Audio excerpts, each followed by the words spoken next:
আপনারা দেখছেন ২১শে টেলিভিশন।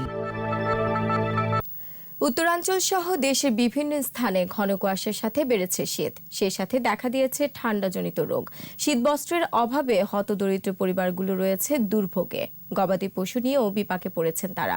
প্রতিনিধিদের সহায়তায় মাসুম আলিসার রিপোর্ট। গাইবান্ধায় তীব্র শীতে জনজীবন বিপর্যস্ত, সেই সাথে চরাঞ্চল ও গ্রামাঞ্চলে গবাদি পশুর শীত নিবারণ নিয়ে দুশ্চিন্তায় পড়েছেন গরু পালনকারীরা। শীতের কবল থেকে রক্ষা করতে চট ও খড় শীতবস্ত্র হিসেবে ব্যবহার করা হচ্ছে।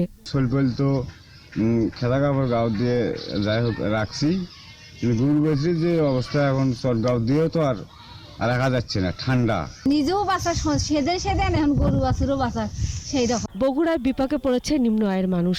শীতবস্ত্রের অভাবে হতদরিদ্র পরিবারগুলোয় বাড়ছে দুর্ভোগ। খড়কুটো জ্বালিয়ে শীত নিবারণ করছে মানুষ। প্রচণ্ড ঠান্ডায় কাজেও বের হতে পারছেন না তারা।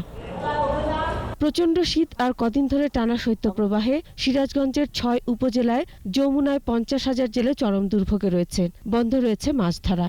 ঠান্ডা লোকজন জানা সব বসে, অতিরিক্ত ঠান্ডা আত্মহত্যা করা যায় না এরকম। জামালপুরে প্রচণ্ড শৈত্যপ্রবাহের কারণে পুরনো শীতবস্ত্রের দোকানগুলোতে নিম্ন আয়ের মানুষের ভিড়। ঠান্ডাজনিত রোগে হাসপাতালে বেড়েছে শিশু রোগীর সংখ্যা।